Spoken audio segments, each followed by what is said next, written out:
Hey everyone, Mike Linares here, and welcome to the Code Blue podcast brought to you by Holly Blue, the first one and only social media app created by nurses, specifically for nurses. So think of this as a community made just for you. You guys can download the app and connect with nurses in your area and also boost your knowledge and career. Here with me today from the Great White North, yes, all the way from Canada, is my co-host, Brennan Belvo. Bellevue? Bellevue. You know what? Yeah. We can take different angles, though. You can have the Anglophone versus the Francophone version, too. So either way, you can't miss. How are you doing today? I'm doing good, Mike. I couldn't be more excited to be here with you today. You know, we're about to start this podcast. I'm thrilled about the launch of it. You know, we're powered by Holly Blue, the merger between Holly Blue and Simple Nursing. I don't think Taylor Swift could write a love song that good. So I'm just fired up about this. We are going to take people behind the scenes of the nursing profession, share some inspirational and some unforgettable stories. Unfortunately, I'm probably on both sides of the spectrum there too. And we're going to offer some unfiltered advice that will surely help anyone listening, whether you are a nursing student, a new graduate, and well into your career. And if you are not a nurse, well, you'll get a kick out of this podcast too. So I'm so excited about this. Mike, how are you? Nice. I'm doing good, man. I'm doing good. It's really cool talking to like an international nurse all the way from Canada. Well, not all the way. I mean, you're next door neighbors, so it's all good. Yeah, I'm okay. You know, Pitbull has a name, but we can go Mr. Worldwide. I'm okay with that. yeah. Mr. Canada. Yeah. So today we are going to be covering, we're giving our listeners kind of some behind the scenes of interviews gone wrong. Mm-hmm. So with every podcast for Code Blue, we wanted to start off with just a little bit of sizzle and then a little bit of a life hack. So in this episode, we're going to talk about interviews that gone wrong, basically stories that went really bad, like a disaster story, and then give you guys some real life helpful tips on what you should do for your first interviews and how to maybe land your first new grad job. So do you want to explain something that went wrong in your just assume that I was the one who had an interview that went wrong. Actually, you know what? Great opportunity for me to jump on the mic here because I did have an interview that went terribly wrong. And so my first piece of advice before I even get in this interview is make sure you know which interview you're showing up for. So that's kind of the theme for this interview here. So I was just a new graduate and I had worked, right? So throughout nursing school, I had to pay for my own nursing school. So I was doing nursing school and I was working like a 0.6 on top of it. I was go. So after I started working as a registered nurse full-time, I'm like, you know what, like I'm not working enough. I got to be working a little bit more. So I was looking for a second job. So I decided I was going to go on a few websites and I applied for a number of different positions. One of them was a vascular surgery position at one of the hospitals that I had a clinical rotation in too, which I loved. It was a great teaching opportunity place. They had a lot of patients with obviously vascular surgery issues, a lot of patients with like diabetes, so a lot of comorbidities like and stuff. Triple A's, a lot of comorbidities, things that essentially you got yourself into those situations, whether it was like drinking, smoking, bad diet, lack of exercise. And then I also applied for a palliative position underneath the same organization, among a few other positions too. Yeah. So a few months goes by, I don't get any phone calls, and all of a sudden I get this phone call. And they said, hey, Brennan, we got your resume. We'd love for you to come in. And so being someone who wants to make them feel special, like I went out to you because I specifically wanted to work for you. I didn't ask for clarification on which job this was. And so it was at crap. Yeah. So that was my first mistake. So I went to the hospital where the vascular surgery unit was, assuming that, okay, they gave me the location. That's where it's going to be. That must be what the interview is for. So I get there and I show up and it's not the manager that I know runs the unit. So I thought, okay, maybe he's a little bit busy. Maybe this is someone from HR, assistant manager, whatever. And it's a lady there and she's going off about palliative care and how amazing it is. And you know, what a great opportunity. I'm just sitting there and being like, okay, like this is a vascular surgery, you know, like palliative care is great, but I just don't know why we're talking about this. And then she asks me and she says, hey, Brennan, you know, so tell me, why do you want to work on this unit? Like, what about this population is special to you? And so my first reply to her was, well, as you know, a lot of the patients that end up in a place like this end up here because a lot of really bad decisions that they make in their lifetime. And I'm not here to say that they deserve to be here, but you know, if they didn't make a lot of these bad decisions, they wouldn't be. And then you said this? I said this, yeah. Oh, no. So me thinking like, okay, I'm being like a hero here, right? I recognize the opportunity to do a lot of teaching because, and I always take a compassionate approach, but I'm just hitting this head on of, all right, like this is we've got to catch people with where they are. This is the reality of it. This is why you're here. But her jaw hit the ground and she said, Brennan, usually we take a different approach with palliative patients. And I was like, oh my God, like that's when I finally realized this wasn't the interview for a vascular surgeon. It was actually a gyno consultant. No, I'm just kidding. Yeah. So I was like, oh my God, I just told her that palliative patients deserve to be die. Yeah.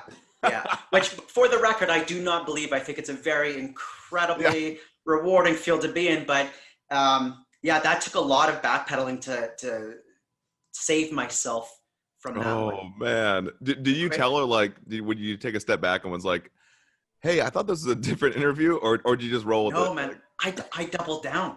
Oh no.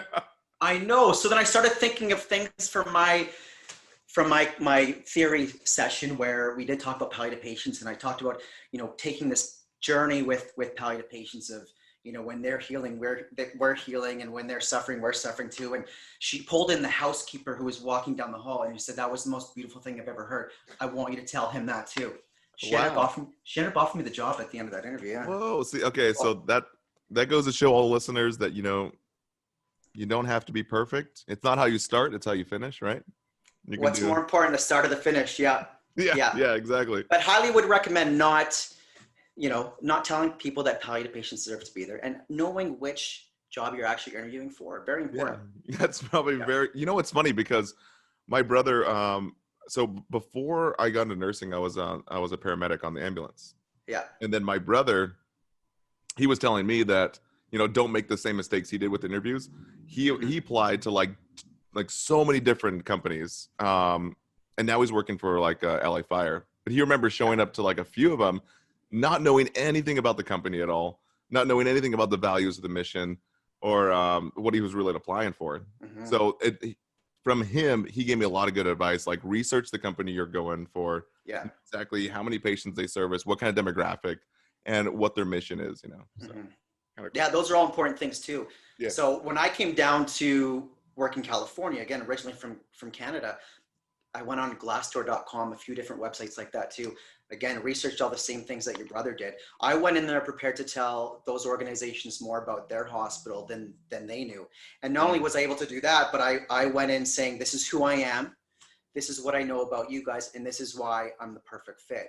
Nice. When someone asks you, tell us about yourself, that's what they want to hear. I am Brennan Beliveau, an experienced BSCN educated nurse who has worked for the last 5 years in pediatric cardiology and heart transplant care. I pride myself on my strong leadership and followership skills from being a charge nurse for the last 2 years. What I know about you guys is this, and this is why I think I'd be the perfect fit for you. Just making them, making it understood that exactly what this unit is about. Mm-hmm. I think there's got to be nothing more infuriating than setting off a generic application to a number of different places. Mm-hmm. And especially for an interview too, you want to, I think you want to focus and hone in on, what makes this place special. If I was a manager, that's what I would want to see. Yeah. I mean, like, it's funny because a lot of students and new grads don't understand when they're applying for a job, they don't understand what's on the other side of the table, the management. Mm-hmm. Think about this. Put yourself in the management's shoes when you're applying or even interviewing. They have 1,000, let's say, applicants that all look the same. Everyone went to nursing school. Everyone probably got a BSN. Everyone has the same credentials. No one has experience, let's just say, for a new grad. They want to know that, like, hey, who's going to show up on time? Who knows about our demographic? Who's going to service them the best? And that's what you're trying to do in an interview. When they say, tell us about yourself. Because I used to think, like, what do they want to know about me? Like, I'm like a good guy. Like, hey, like, I'm pretty good at beer pong. Or I'm a good guy. Yeah. Yeah. Good head of hair. Good head of hair. Yep. Even though it's thinning a little bit, but good head of hair. Yeah. But I guess we'll segue into some interview tips. So you guys don't have to have a disastrous interview like Brennan here or myself. Yeah. But Good thing all my interviews went really well. So no, I'm just kidding. You just a perfect track record. Yeah. Yeah, just perfect. Yeah. So, but the best way to learn how to have a great interview is from having a bad one. So rather than everyone else having a bad one, take from my mistake. And I've got some great tips for you. Mike has got some great tips for you. I think one of the most important things about an interview is punctuality, showing up perhaps about 20 minutes early, and also mapping out, I think, the day before, where you're going to park, how you're going to get there, and how long it's going to take from you to walk from your car inside the hospital. There's nothing worse than, I think, showing up on a Monday afternoon to a large center with no place to park, and you are in a rush trying to get inside. Know exactly how long it's going to take to get there and how long it's going to take to get inside. I think that's the biggest thing. It's so funny because like some of these big hospitals, it's like a college campus. It seems like, just think of it like going to college campus. Like you have to find parking and then finding the actual building that you're going to interview in. It's just crazy. I remember, I don't know if you guys do you guys have Kaisers in Canada or no? No. We have, our system is so different. Really? That's a whole other episode. We'll do a whole separate podcast. Private healthcare. Yeah. Wait, so you guys have public and private, or? Well, so I mean, down here it's virtually all private, but in Canada, people think it's all public, but it's about 70% public, 30% private. So your dental care is privatized, your basic eye care is privatized, and then there are some radiology clinics that are private. So if you don't want to wait a year to get an MRI, you can pay for it. If you want to get any aesthetic upgrades, which some people tend to pay $10,000 for, that is private as well too. So yeah. Canadian Kardashians. Okay, so that's cool. Yeah. So okay. No, I was just gonna say that. So Kaiser, where I'm from, like in LA, and I know it's big on the West Coast and in Atlanta, maybe like the big metropolitans on the East Coast. Anyways, long story short, Kaiser's like the best place that you want to work if you're like a staff nurse, other than like travel nursing. They're always like well stocked, well staffed, and like everything's just great about them. This episode is brought to you by Kaiser. No, I'm just kidding. Yeah. No, but I will say that I remember applying for an EKG tech position, and it was a phone interview, man, and I still showed up late.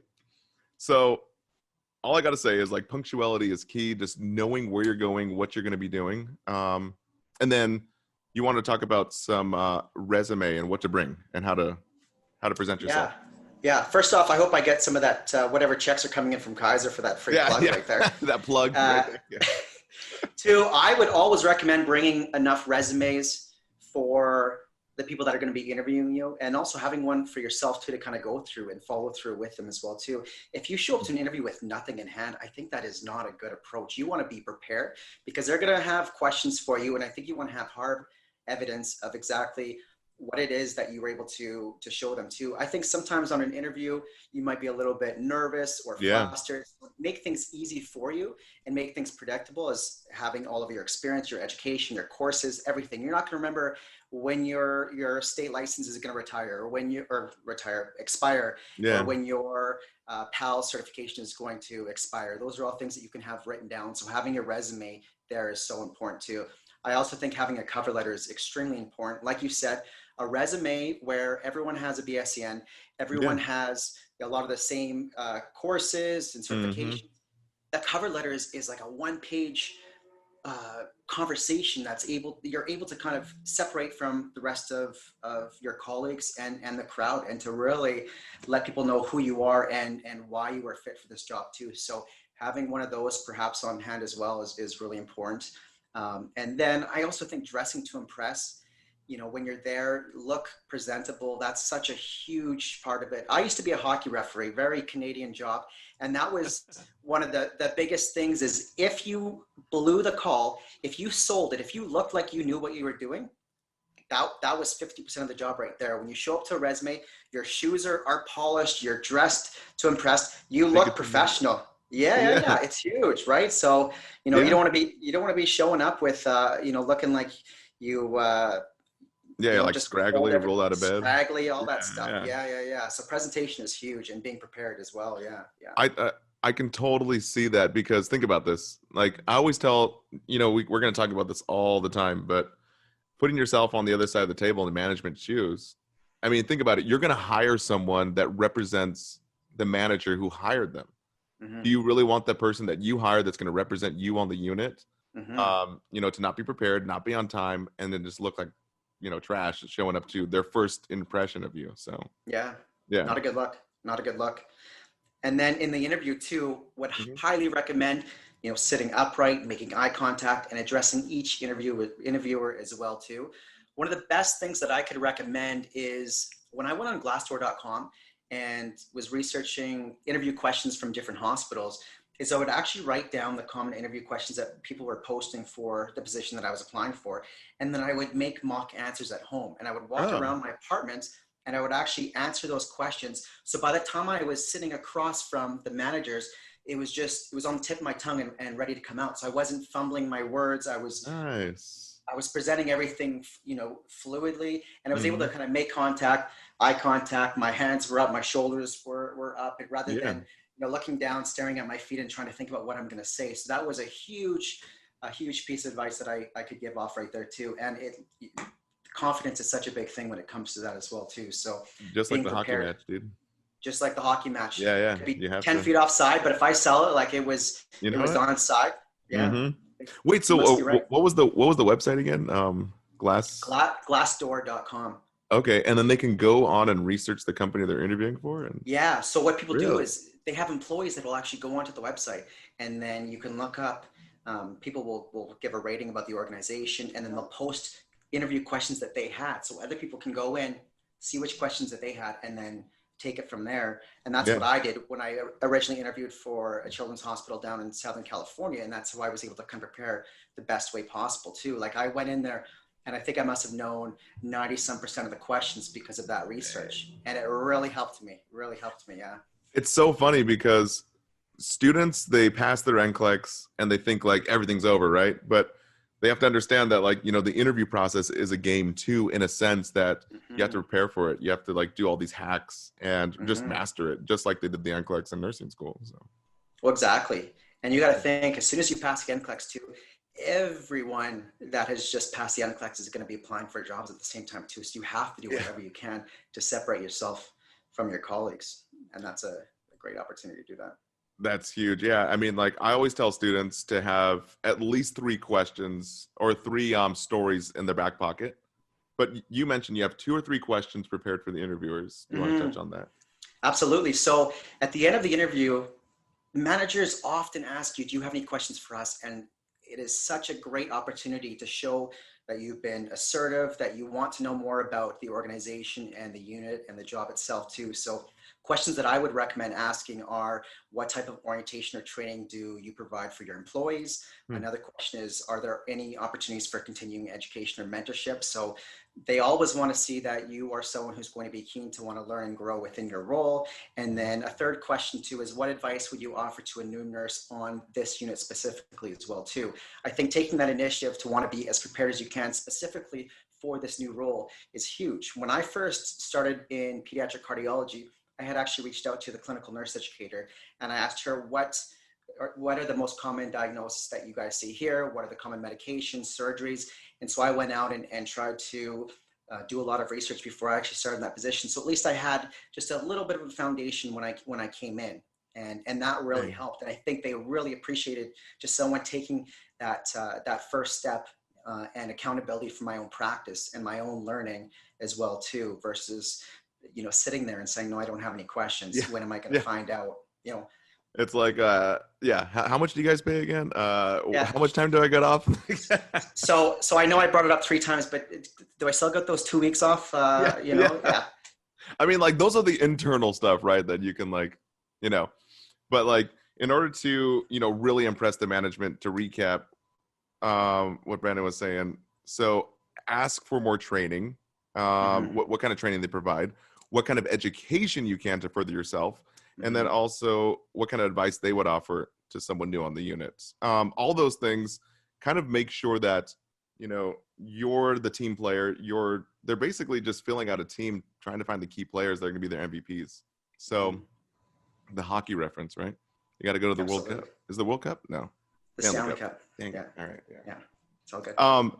Yeah, man. I always tell students the 3 things that no, there should be 3 stories in your back pocket.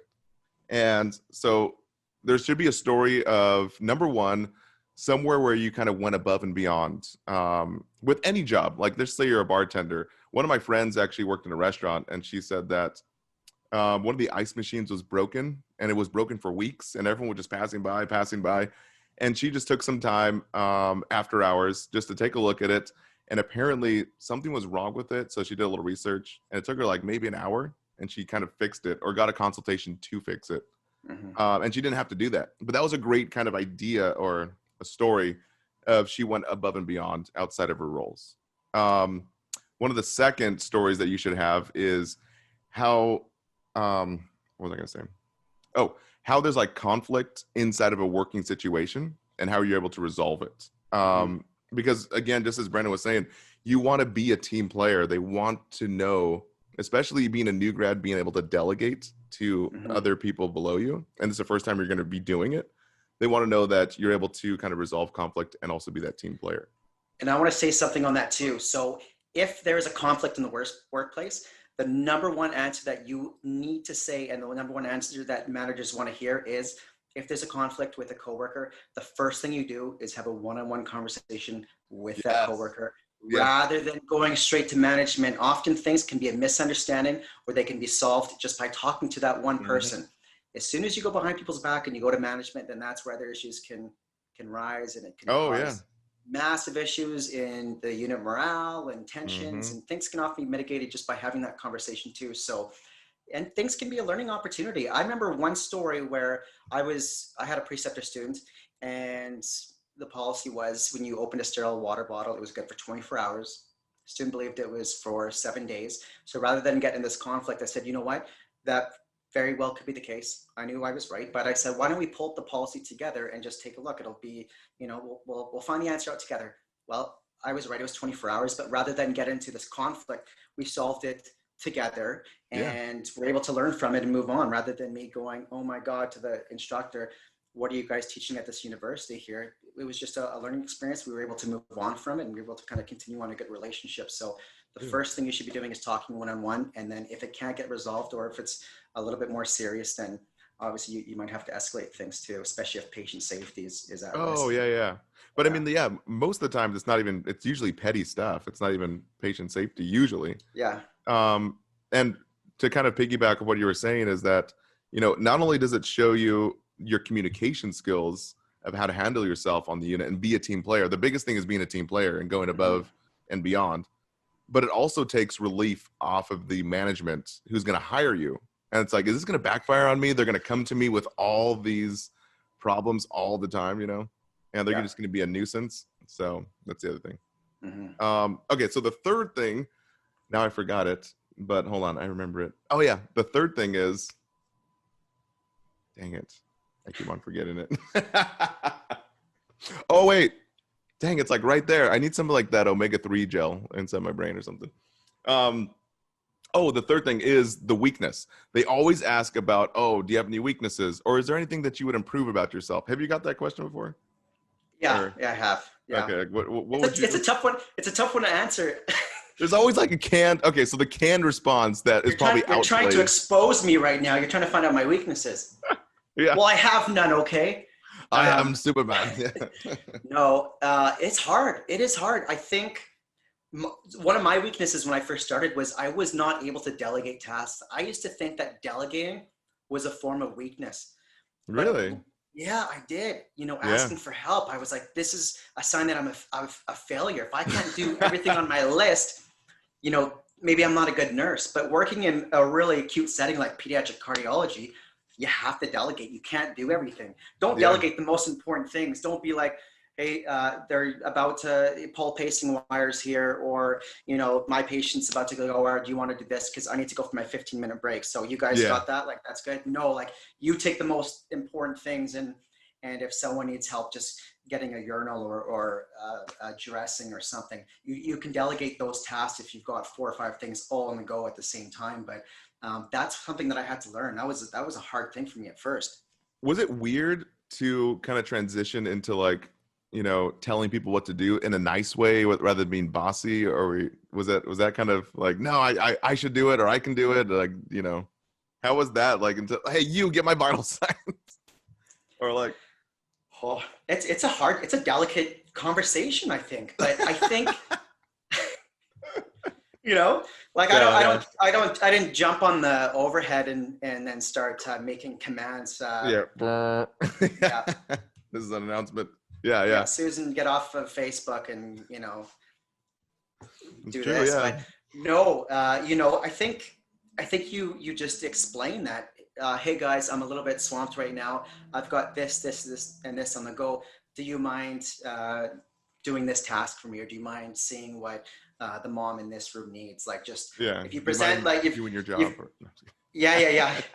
If you've got like 4 or 5 tasks, I think even just quickly listing them off and then delegating the lightest one, I think people appreciate, okay, this guy really is busy, and he's not just going to have his feet up, and he's not making me do his dirty work as well too. And I think offering help too.